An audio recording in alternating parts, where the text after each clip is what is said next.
Hello, it's us again, in the quiet of the night. For those whose eyes are open when the world is closed, this is your space. Have you ever, at 2 a.m., when the whole world is fast asleep, suddenly remembered a moment of extreme embarrassment from the 7th grade? That time you misspoke during a presentation, or wore an outfit that, looking back now, makes you want to crawl into a hole and disappear. That video clip, uninvited, just automatically replays in your head in 4K with vivid sound, making you curl up in your blanket and wonder, why does my brain torture me like this? But what if I told you that memory isn't just in your head? What if every moment, every secret thought, every silly word, every kind act, was all carefully recorded and stored forever? Not on a Google server, but somewhere else, the universal library. Tonight, we won't be talking about embarrassing memories, although they are very interesting. We'll be talking about that library itself, a place that mystics call the Akashic Records. Before we begin our journey into this strange archive, let me know where you're listening from and what time your clock shows. And if you want to explore other mysteries with me in the long nights ahead, please press subscribe and turn on the bell, so we don't lose each other. Now, let's begin.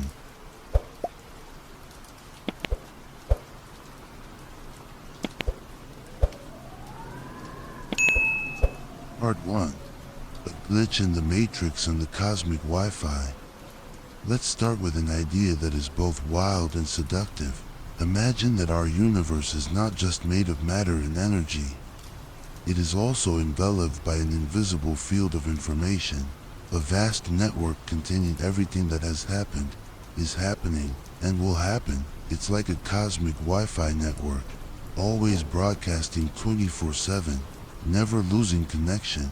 Within this network, there is a central library, and inside it, there is a book dedicated to every soul. That book records everything, from the moment you let out your first cry, the harmless lies of childhood, the awkward first kiss, to the heartbreaks, the triumphs, and even the thoughts you've never dared to speak to anyone. Everything is there, stored in a giant information data bank. We humans, in this metaphor, are like mobile phones. In theory, we have the ability to connect to this cosmic Wi-Fi network at any time. But the problem is, the vast majority of us have forgotten the password. We live our whole lives with a smartphone, but we only use it in airplane mode. Occasionally, we experience glitches in the matrix, a strange moment of déjà vu, when you feel you've lived through this scene before. A song suddenly pops into your head, and right after, you hear it playing on the radio. You think of an old friend you haven't contacted in a long time, and a few minutes later, your phone buzzes with their name. Are these just random coincidences? Or are they moments when the Wi-Fi signal suddenly becomes strong for a split second? A brief ping from the cosmic server, reminding us that a deeper connection exists. Have you ever frantically searched for a word on the tip of your tongue, given up in frustration, and then 10 minutes later, while shampooing your hair, it suddenly appears crystal clear in your mind? Did you just perform a surge in your brain, and the cosmic server was just a little laggy? This concept, though it may sound mystical, is not new. In many ancient cultures and philosophies, the idea of a universal information field has existed. In Indian philosophy, it is called Akasha, a primordial, non-physical substance, the source of everything. Nikola Tesla himself also believed that all matter comes from a type of ether that fills all of space. He called it the source of life and infinite creative energy. So why is the idea of a cosmic library so powerfully attractive? Perhaps the first reason is that it brings order to chaos. Our lives are full of random events and inexplicable injustices. The thought that all these things, good or bad, are part of a larger story, recorded and meaningful, provides a deep sense of comfort. It whispers to us, your life, however small, is not meaningless. everything is accounted for. The second reason is that it promises answers. The biggest questions humans have always pondered. Who am I? Where do I come from? What is my purpose in life? If there is a book that records the entire journey of your soul, from one life to the next, then all the answers are there. You just need to learn how to read it. And perhaps the final reason, a very human one, we are all afraid of being forgotten. We fear that when we die, all our memories, experiences, and lessons will vanish into nothingness. The Akashic Records offer a promise of informational immortality. The body may decay, but your book remains forever. It's a beautiful thought, but it's also terrifying. Try to imagine the search history in the book of your soul. Alongside noble searches like the meaning of life, there might also be entries like how to win an argument, symptoms of a fatal disease from a mole, and compilation of funny fail videos. This library has no incognito mode. It records everything. If you could access your book, which chapter would you peek at first? The chapter on missed opportunities, the chapter on dumb decisions at midnight, or the chapter on unbelievably lucky escapes? Whether scary or fascinating, history has recorded special individuals who seem to have a broadband connection to this library. They didn't need to guess the password. It seems they were given direct access. There was a great Indian mathematician, Srinivasa Ramanujan, who had no formal training but wrote down thousands of complex mathematical formulas. When asked how he got them, he simply replied that the goddess Namagiri showed them to him in his dreams. He didn't deduce, he just transcribed what he saw. There was a genius inventor, Nikola Tesla, who visualized complex machines and operated them perfectly in his mind before needing a blueprint or a tool. He publicly stated that his brain was just a receiver in the universe, and that there was a central core from which we could receive knowledge, strength, and inspiration. And there was an American prophet, Edgar Cayce, known as the sleeping prophet. In a state of trance, he could diagnose illnesses and make astonishingly accurate prophecies. And when asked about his source of information, he was one of the first in the West to name it clearly: the Akashic Records, or the Book of Life. These people, these special users, are the doors that lead us into the library. They are living proof that there may be a source of knowledge that exists beyond our normal understanding. We have only just stepped through the library doors, only just admired its grand architecture from afar. In the next part, we will delve deeper into one of the most incredible stories. We will meet a mathematician who astonished the world, not with his logic, but with his dreams. Before we go there, share in our late night cafe.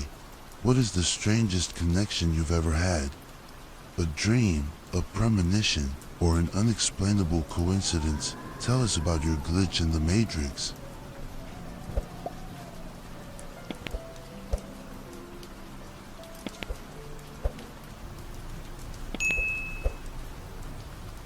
The dreamer of numbers, the case of Ramanujan. Mathematics is the language of absolute logic. It is a world of true and false, of cold theorems and proofs. With no room for emotion or ambiguity, it is the strongest fortress of human reason. So what happens when one of the greatest mathematicians in history says that his masterpieces did not come from deduction, but were whispered to him by a goddess in his dreams? Our story begins in the early 20th century, in two completely opposite worlds. On one side is Cambridge University in England, the pinnacle of Western academia. Here, the world's most brilliant minds believed in a golden rule. A mathematical formula is only valid if it is proven by a rigorous logical chain, without a single flaw, and the quintessential representative of that spirit was G.H. Hardy, a brilliant mathematician who worshipped the rigor and beauty of perfectly arranged numbers. In a completely different place, in Madras, India, there was a young man named Srinivasa Ramanujan. He was born into a fallen Brahmin family, lived in poverty, and had no formal university education. From the time he was a boy, Ramanujan was obsessed with numbers. He considered them his friends, his toys, his entire universe. This passion was so great that he repeatedly failed his other subjects and eventually had to drop out of college. To make a living, he worked as an ordinary accounting clerk at the Madras Port Trust office. By day, he was a diligent employee, but at night, in his small house, another world opened up. Ramanujan began to fill his notebooks, one after another. Inside them were not accounting figures, but thousands upon thousands of astonishingly complex mathematical formulas, theorems, and propositions. And here is the strangest thing, the thing that changed the history of mathematics forever. Ramanujan wrote down these formulas without any accompanying proofs. They simply appeared in his mind, complete and beautiful, as if he were transcribing them from some invisible textbook. To him, they were self-evident truths. This is like a self-taught cook who has never been to school suddenly being able to create a complex 5-star dish. And when asked for the detailed recipe, he just shrugs and says, "I don't know, I just felt I should put this in first." Then that, would you believe him, or would you suspect he was hiding his technique? That was exactly how mathematicians felt when they first encountered Ramanujan's work. For years, his notebooks were rejected by Indian academics because they lacked the most important thing, proof. In desperation, in 1913, with a let's try our luck mentality, Ramanujan gathered his works and sent a letter to G.H. Hardy at Cambridge. In the letter, he humbly admitted that he was just a clerk and had never attended university. Initially, Hardy thought it was a joke, a fraud by some amateur, but as he and his talented colleague, J.E. Littlewood, began to examine the formulas in the letter, their skepticism quickly turned to amazement, and then to shock. Some formulas they could recognize, others they could prove after hours of struggle, but many of the remaining formulas were completely new, profound, and beautiful to a degree they had never imagined. Hardy later wrote, "They must be true, because, if they were not true, no one would have had the imagination to invent them." Hardy was shaken. He even famously remarked, comparing that while mathematicians like him had to learn mathematics, Ramanujan seemed to be a person to whom the gods granted mathematical creativity. Immediately, Hardy invited Ramanujan to Cambridge, a fateful meeting between two worlds. In 1914, Ramanujan arrived in England, but the academic world there gave him a cold shoulder. The traditional mathematicians, in their rigidity, rejected him. They could not accept someone who presented theorems without being able to prove where they came from. They called him a fraud from India. Hardy himself was also deeply puzzled. In a conversation, he asked Ramanujan directly, "How do you get these formulas? What is your logical reasoning process?" And Ramanujan's answer completely changed Hardy's worldview. Ramanujan said that these formulas were not the product of his own thinking. They were whispered to him by his family goddess, Namagiri, in his dreams. He said that in his dreams, he saw scrolls appearing, filled with complex mathematical formulas, and when he woke up, the only thing he did was write them down.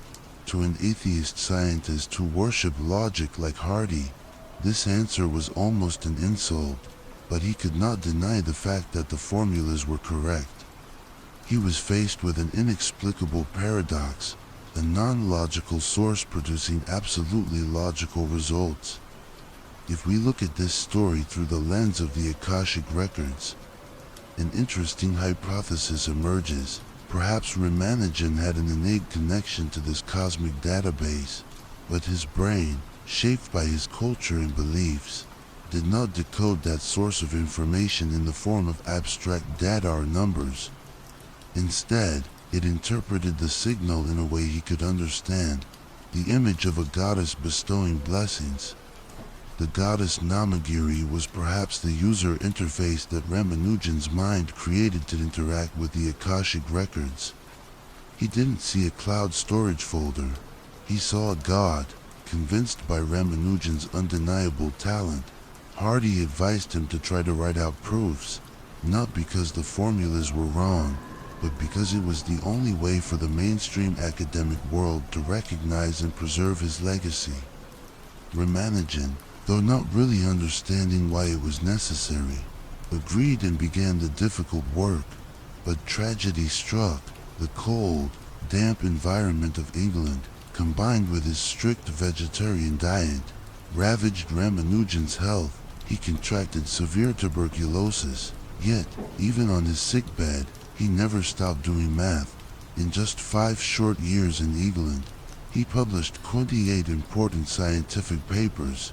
In 1919, as his illness worsened, he returned to India, and just 1 year later, he died from his illness in Madras at the young age of 32. His death was an irreplaceable loss to the world of mathematics, but his legacy lives on. Before he died, he sent Hardy his final notes on a strange type of function he called moth theta functions. At the time, no one, not even Hardy, could understand what they meant. Decades later, as science advanced, people began to decode that legacy. They discovered that Ramanujan's formulas could be applied in incredible ways to study the greatest mysteries of the universe. From the proliferation of cancer cells to the explanation of black holes. In 1973, a mathematician received the Fields Medal, the equivalent of the Nobel Prize in mathematics, just for proving one of Ramanujan's conjectures. Ramanujan was decades, even centuries, ahead of his time. The story of Ramanujan leaves us with a big question. If a person with no formal schooling, with no process of deduction, could reach the pinnacle of knowledge that the rest of the world took decades to catch up to, then where did that knowledge truly come from? Was it only inside an individual's brain, or does it exist somewhere else? A place that, in our dreams, we might accidentally touch. If knowledge could come to you in a dream without any effort, what would you want to know most about? Quantum physics, Renaissance art, or simply the secret recipe for your family's pho? Tell us your dream subject. Ramanujan connected with the cosmic library through dreams and faith, but there was another genius, a contemporary of his, who seemed to connect to it in a completely different way, not with devotion, but with lightning bolts and electric currents. In the next part, we will meet the great receiver, Nikola Tesla.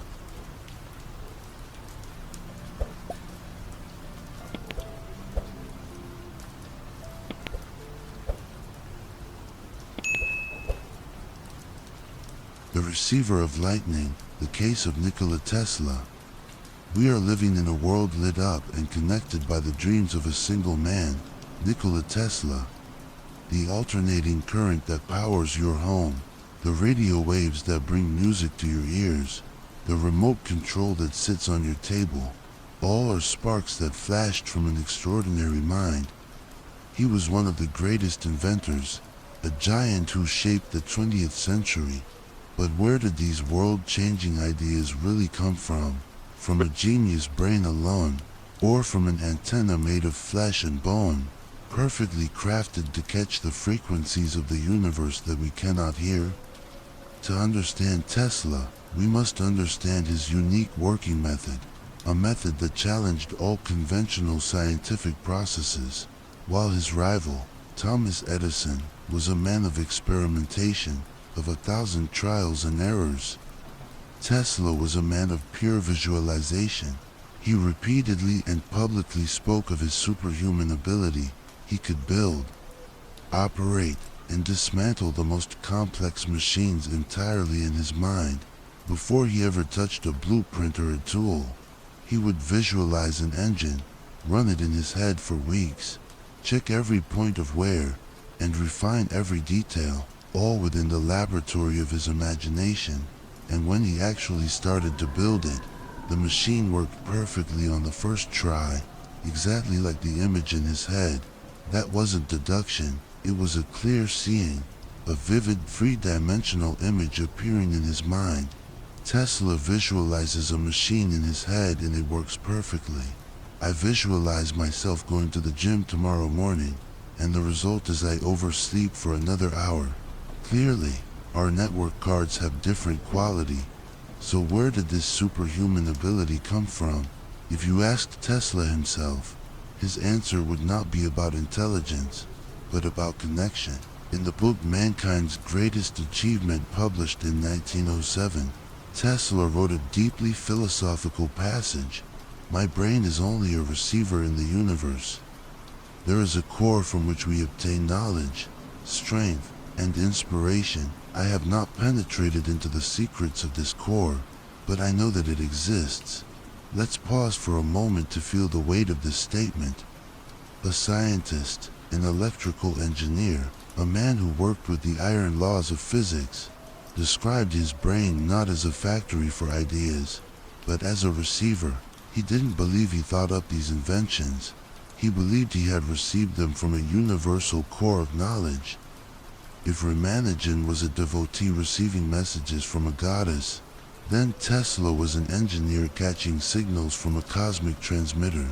Their interfaces were different, one religious, one technological, but the essence of the experience seems to be the same, connecting to a source of information greater than themselves. That source of information, in our language tonight, is the Akashic Records. Tesla's belief in this universal field of energy and information was not a passing thought. It was strengthened when he met one of the most influential spiritual figures of his time, Swami Vivekananda. Vivekananda was an Indian monk who brought Vedic philosophy to the West and was a teacher to Tesla. It was Vivekananda who introduced Tesla to two ancient Hindu concepts, Akasha and Prana. Akasha, or ether, is described as a fundamental substance, a primordial matter that fills all of space, from which all things are born, and prana is the life force, the infinite creative power that operates within Akasha, causing life to flourish. Tesla was fascinated by these ideas. He felt that, for the first time, he had found a philosophical system that could explain what he was experiencing. He believed that if humans could learn to harness the energy of prana from the field of Akasha, we would have an almost limitless source of power. The greatest dream of Tesla's life, the Warden Cliff Tower, was an effort to turn this idea into reality. It was not just a wireless electricity transmission project. In essence, it was an attempt to build a giant antenna, a bridge between our world and the core of knowledge and energy he always believed was real. Unfortunately, the world at that time was not ready for such a dream. The project failed due to lack of funding, and Tesla's vision of a world with free energy never came to be. Even so, his belief in a source of knowledge beyond conventional physics never wavered. He once made an astonishing prophecy: if, one day, scientists begin to study non-physical phenomena, then the progress made in the next 10 years will surpass all the progress of the past. It seems he believed that the key to humanity's next leap forward was not in inventing more complex machines, but in learning to tune our own receivers to catch the right frequencies. If your brain is a receiver, what channel do you think it's tuned to most often? The anxiety about deadlines channel, the regretting what I said yesterday channel, or do you occasionally catch the genius idea in the shower channel? Share your mind's radio channel. The story of Tesla shows another path to accessing the cosmic library. Not through dreams, but through the silence of the mind. Through intense visualization, he turned his brain into a laboratory, a 3D movie theater, where ideas from the core of the universe were projected with sharp clarity. Ramanujan saw numbers, Tesla saw machines. the same source of information, but rendered in different ways, suitable for each person's operating system. But there was another person, a contemporary of theirs, who had a connection that was even more direct and strange. He didn't need to dream, nor did he need to visualize. He just needed to sleep. In the next part, we will meet the sleeping prophet Edgar Cayce, the man who directly named and described the Akashic Records in the most detail, and used it to do things that seemed impossible.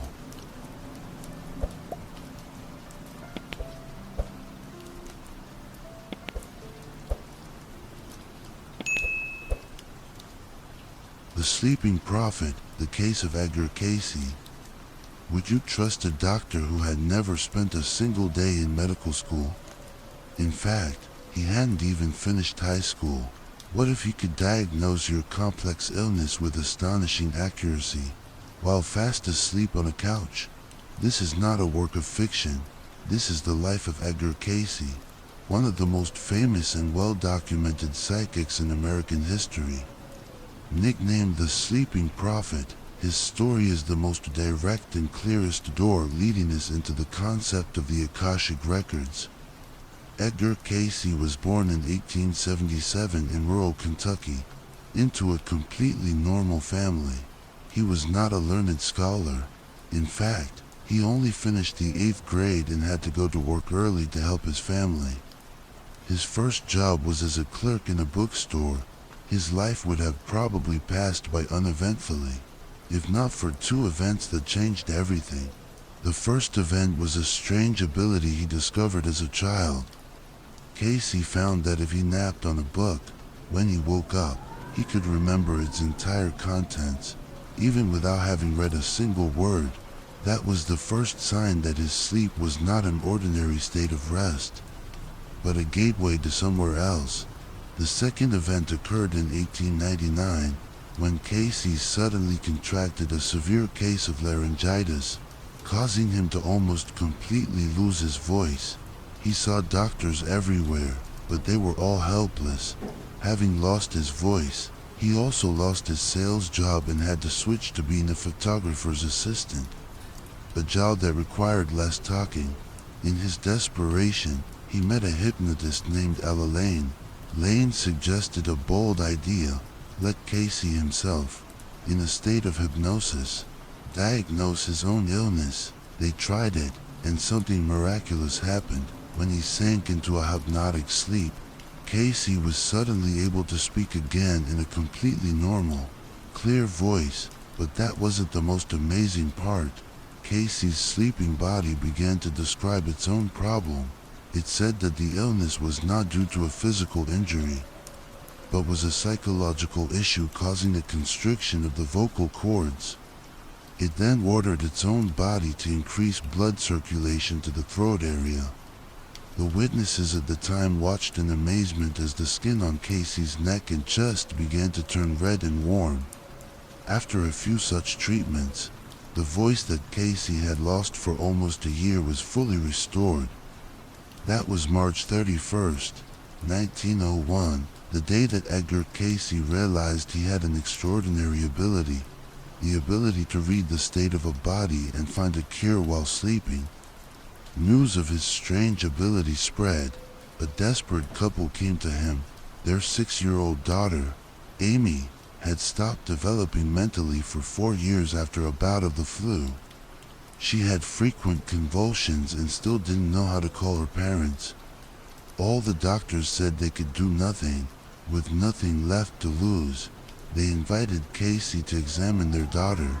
When he arrived, Cayce performed no medical diagnosis, as he admitted he had no medical knowledge whatsoever. He simply lay down, put himself into a hypnotic state, and began his reading. In his sleep, he said the real cause was not the flu. Rather, 4 years prior, Amy had fallen from a carriage, causing an injury to her spine. The flu virus then infected that exact injured area, causing her brain to stop developing.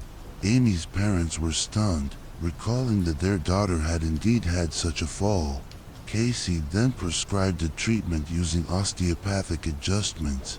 After just a few weeks, Amy made a miraculous recovery, and for the first time in her life, she was able to call out Mommy, Daddy. From then on, Edgar Cayce's life changed forever. He performed over 15,000 such readings in his lifetime, helping thousands of people treat illnesses that the medicine of the time was helpless against. Most of us just drool and dream of being chased when we sleep. Edgar Cayce, when he slept, accessed the cosmic database and gave health consultations. Clearly, his internet data plan was on a completely different level. When asked about the source of this extraordinary information, Cayce gave a very clear answer. He said he was connecting to two sources of information. The first was the subconscious of the patient themselves, but the second, larger and more important source, was what he called the Akashic Records, or the Book of Life. According to Cayce, the Akashic Records are a cosmic archive, recording every thought, action, and experience of every soul that has ever existed. In a hypnotic state, he could connect to this database, find the book of the patient, and read their entire history, not just in this life but in past lives as well, thereby finding the deep-seated cause of their illness, not limiting himself to healing. Cayce also gave astonishingly accurate prophecies about world events. In 1925, when the U.S. economy was booming, he warned that in 1929, the economy would undergo an enormous change and money will be lost from the hands of the people. And it was true. The Great Depression began in October 1929. He also successfully prophesied World War II, the death of U.S. President Franklin D. Roosevelt, and the independence of India.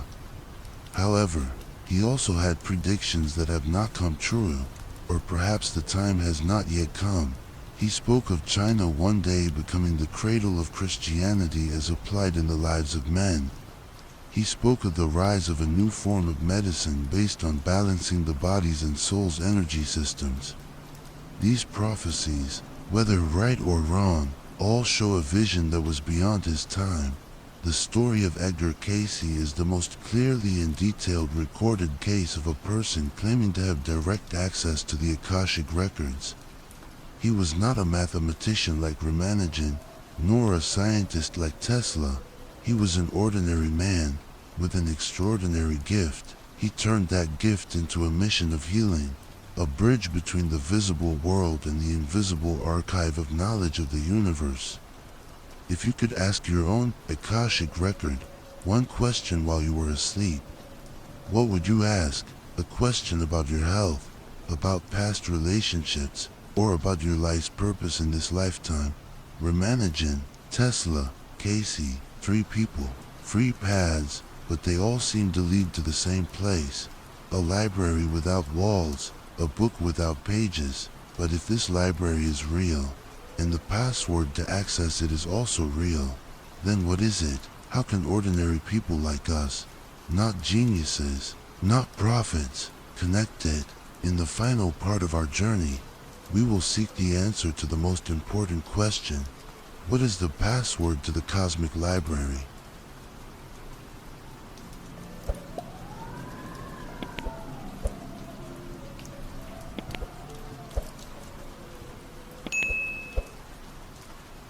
The password is love. How to connect.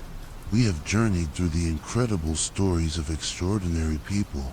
A mathematician who received truth from his dreams. An inventor who saw himself as a receiver for the universe. A sleeping prophet who could read the past and future of others. They were geniuses, anomalies, but is this cosmic Wi-Fi reserved only for them? Or do all of us, ordinary people, also have the ability to connect? Only we have forgotten the password. And what if I told you that the password is not a complex string of characters? Not a secret mantra, but the simplest and most primal emotion. If we look back at the common thread between Ramanujan, Tesla, and Cayce, we will see a consistent theme. Ramanujan had an almost absolute devotion to his goddess. Knowledge came to him through a lens of love and dedication. Tesla, though a scientist, was always obsessed with the idea of unity, of harnessing universal energy for the benefit of all humanity. It was a desire for connection on a grand scale. And Edgar Cayce, he repeatedly affirmed that his readings were only clear and accurate when his motive was completely pure, a desire to help and heal others selflessly. Without personal gain, devotion, a desire for unity, a selfless wish to help, all of these things, under different names, are expressions of the same thing, love. This is not a romantic speculation. Edgar Cayce himself said that the essence of the universe, of God, of all souls, is love, and only when a person acts from a place of unconditional love can they interpret the Akashic Records most objectively. And perhaps, one of the greatest minds of modern science also touched upon this truth. In a letter to his daughter, Albert Einstein spoke of an extremely powerful force in the universe that science has yet to find a formal explanation for. He wrote that this force is a power that includes and governs all others, and is even behind any phenomenon operating in the universe. And then, he named it. This universal force is love. The love that Einstein and Cayce speak of is not just romantic love between two people. It is a fundamental force, a deep connection between all things.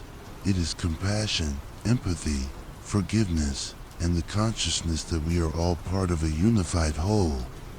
According to Cayce's readings, this is the primordial light that the Creator brought forth, and the purpose of every soul on earth is to learn how to love and accept unconditionally. If this is true, then the password to access the Akashic Records, or to connect with the universe, is not a special psychic skill.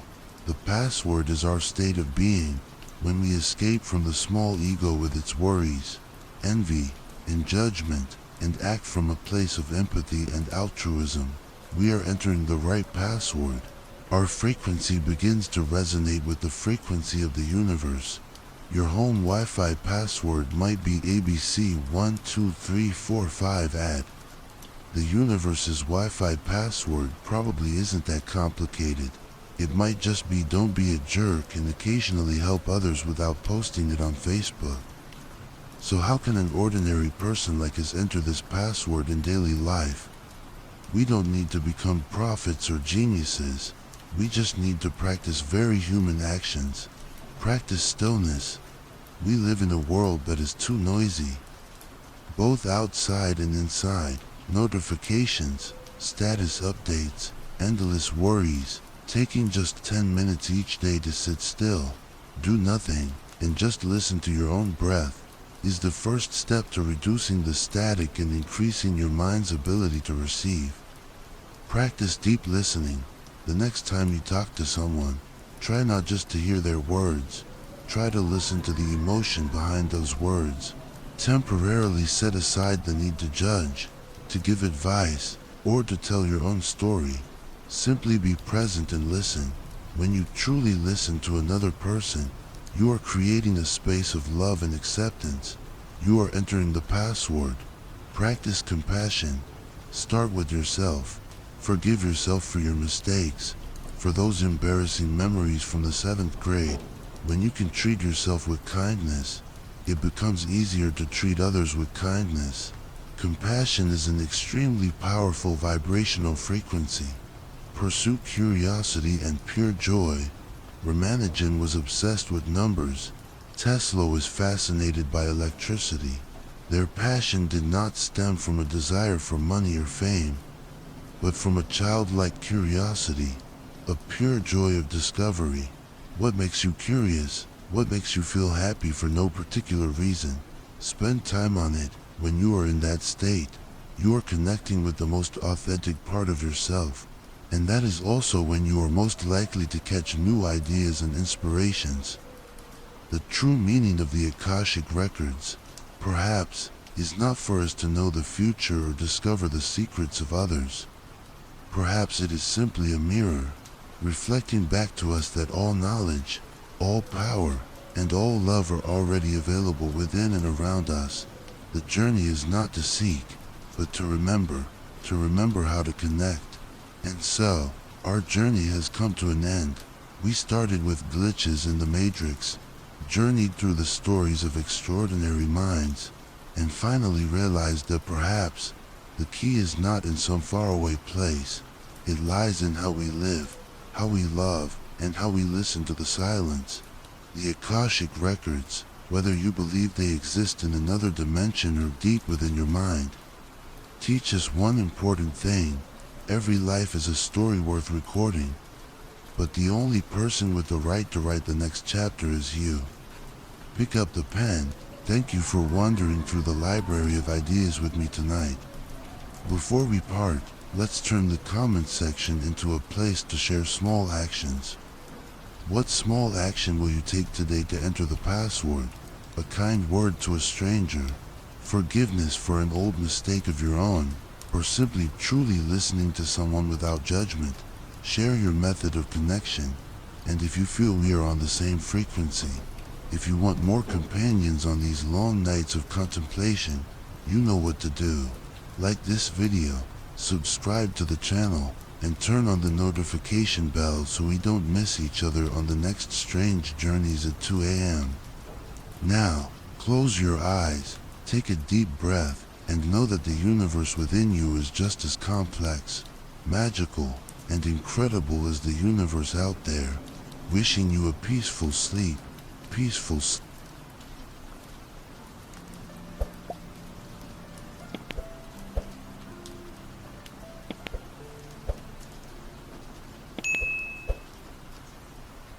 The price of connection in the darkness of the library. Hello again, for those of you who are still awake, those who weren't ready for the journey to end. In the journey we just completed, we ended with a hopeful password, love, a universal key woven from compassion and connection, promising to open the door to the infinite knowledge of the universe. It sounds beautiful and peaceful, doesn't it?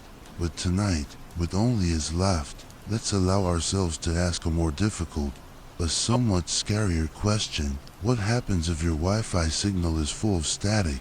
What if, instead of connecting to the library of light, you accidentally tune into a transmitter full of darkness?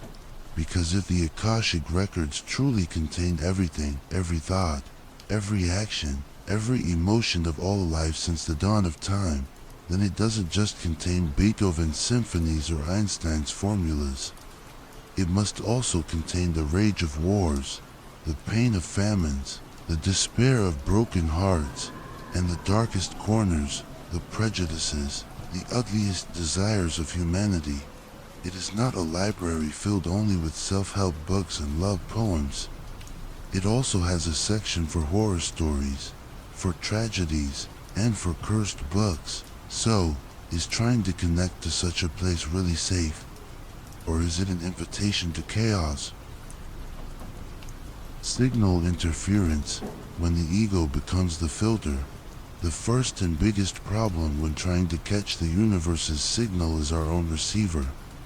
The human brain and mind are not passive, transparent receiving devices. They are an extremely complex filter, shaped by the ego, by our desires, fears, and our own traumas.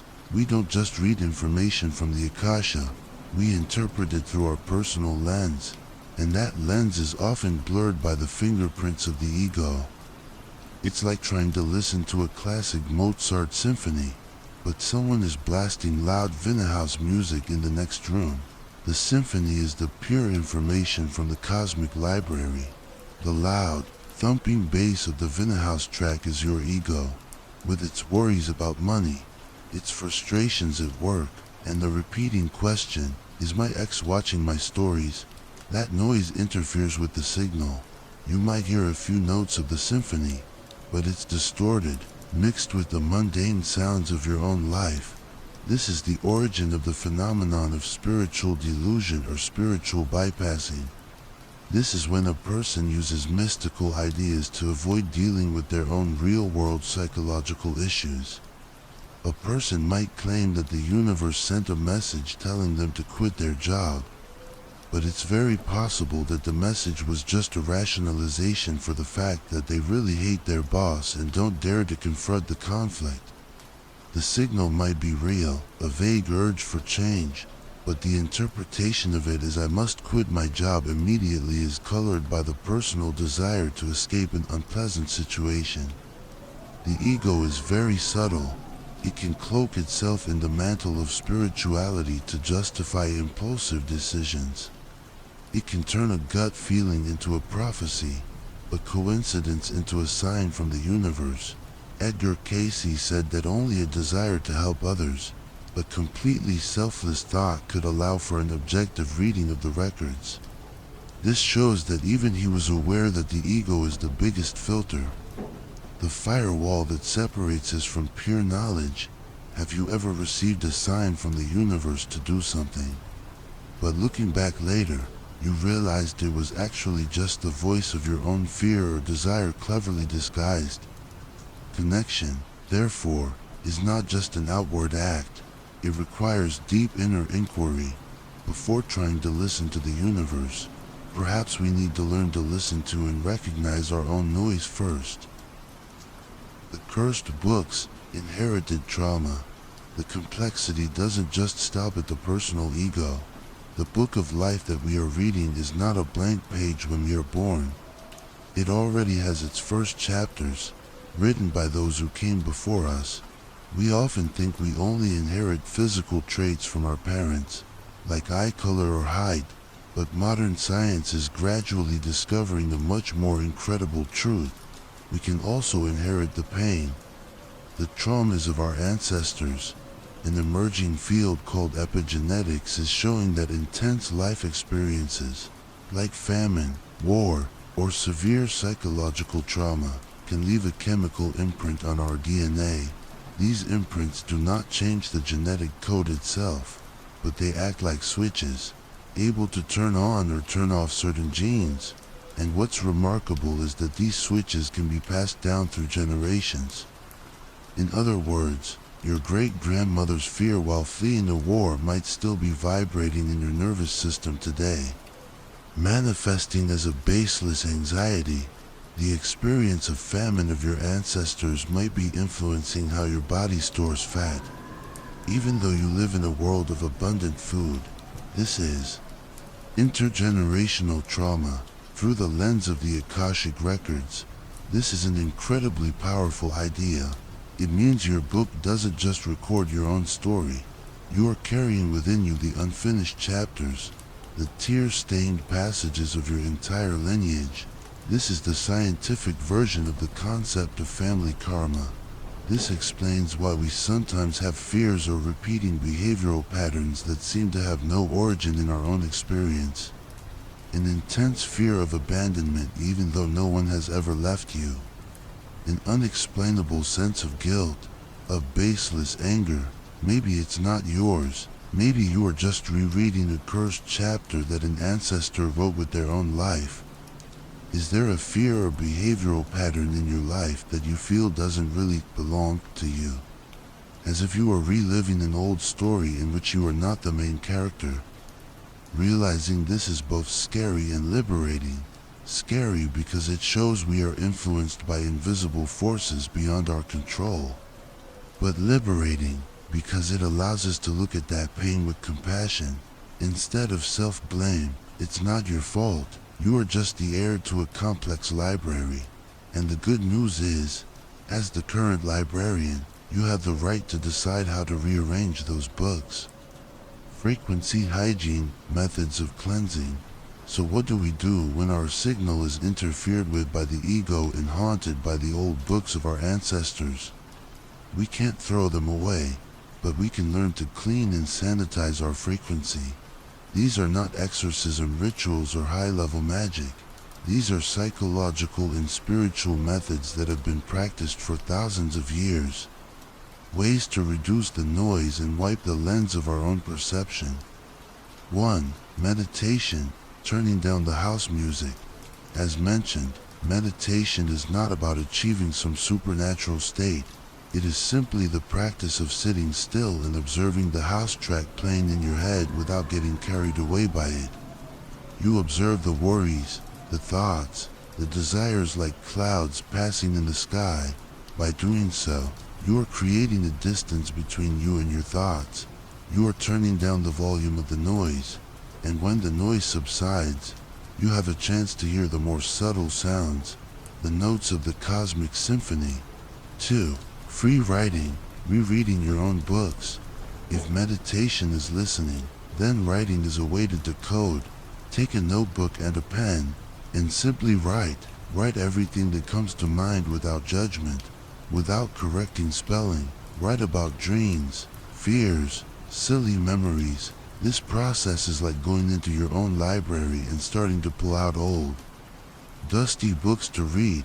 You might find forgotten chapters, repressed stories. By bringing them into the light of the page, you are beginning the process of understanding and healing. 3. Shadow work, cleaning up the forbidden section. The psychologist Carl Jung, who gave us the concept of the collective unconscious, also spoke of the shadow. It is all the parts of ourselves that we dislike, deny, and hide. Envy, greed, anger. The Akashic Records, if they exist, also contain the shadow of all humanity. A true librarian doesn't just stay in the bestseller section. They must also dare to enter the dark, dusty areas of the library. Shadow work is the journey of acknowledging and integrating those ugly parts of ourselves. Instead of pretending they don't exist, we acknowledge them, understand why they are there, and learn to work with them. Only then can we be truly whole and no longer be controlled by forces we refuse to acknowledge. 4. Connecting with nature, resetting the frequency. Tesla sought the energy of the universe. We, in a simpler way, can seek the energy of the earth, walking barefoot on the grass, listening to the sound of the waves, or simply sitting under a tree are ways to reset our nervous system. Nature operates on a grander and more stable rhythm than the chaotic rhythm of the human mind. By immersing ourselves in it, we are allowing our receiver to be recalibrated to a root frequency, a frequency of pure life. Being your own librarian, in the end, after all these journeys of discovery, the most important lesson is perhaps not whether we can read the future, or whether we can communicate with gods. The most important lesson is about self-determination, realizing that there is an Akashic Records, whether outside or inside, is also to realize that we are both the reader and the character. And most importantly, we are the librarian of our own life. You cannot change the books written by your ancestors, but you have the right to decide where to place them in your library. Will you leave them at the front desk, where they haunt you every day, or will you read them, understand them, and then respectfully store them in the archive of the past? You cannot erase the chapters about your silly mistakes, but you have the right to decide not to reread them every night. Instead, you can spend time writing a new chapter. Being your own librarian means knowing when to read a deep philosophy book, and when to just read a cat comic. Both have value. Wisdom is knowing when to read which one. Connecting with the universe is not a destination, but a process of constantly cleaning and organizing our own inner library. A process that requires the courage to face the darkness, the patience to sit in silence, and the compassion to accept both the most beautiful and the most tattered books. What library cleaning action will you take for yourself tomorrow? Maybe 10 minutes of meditation, writing down 3 things you're grateful for, or simply forgiving yourself for a small mistake you made yesterday. Let's start with the smallest action. And remember, the most important book in your library is always today's blank page.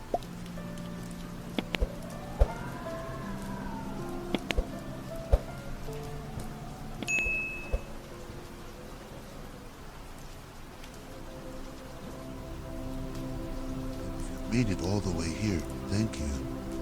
You've stayed with me through every shadow, every whisper, every unraveling thread, but now it's time to let go.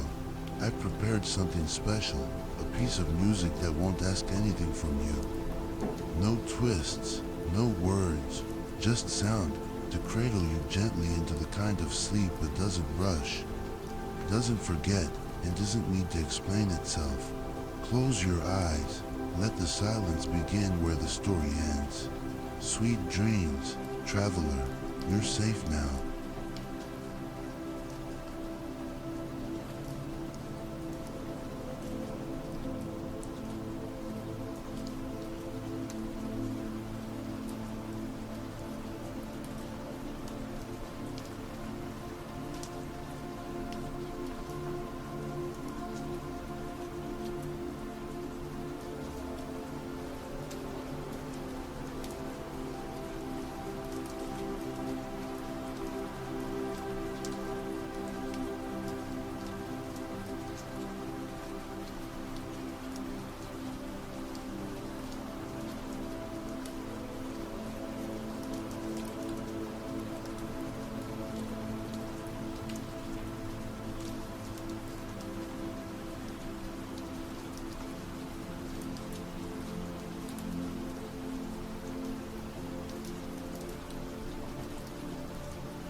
you're still here, then you're something rare. Not many stay this long. So, thank you for choosing to stay. I'm here too, still awake, surrounded by the quiet glow of my editing screen, shaping the next stories just for you.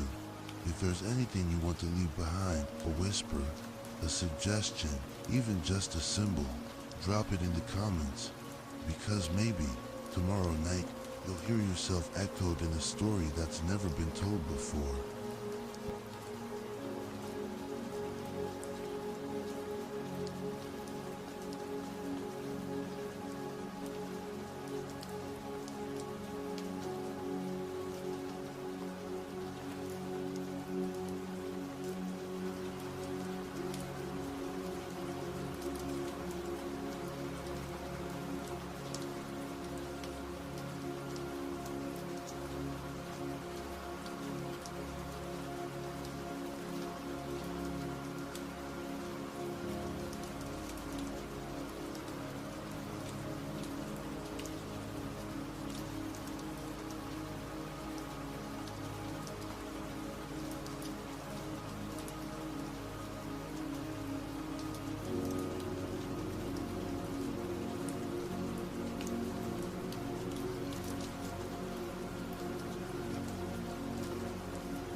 still here, even now? I have a feeling part of you is still wandering somewhere between wakefulness and dreaming. I know that feeling well because I'm still awake with you. In a quiet room, I'm gently laying out layers of sound, each breath, each beat, preparing the next journey we'll take together. If you're still listening, leave me a sign. Let me know how you're feeling or just where you are in this vast world. Because right now, in this stillness, you are not alone.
You're still there, aren't you? I can't see you, but I can feel you. Like a soft signal pulsing across the silence. Over here, I'm still working, refining layers of sound, rewriting fragments of voice, building the landscape for our next adventure, one that you might inspire. If an idea comes to you, share it with me. Comment below, a theme, a memory, a strange dream. I read every word, because I never tell these stories alone. I tell them with you.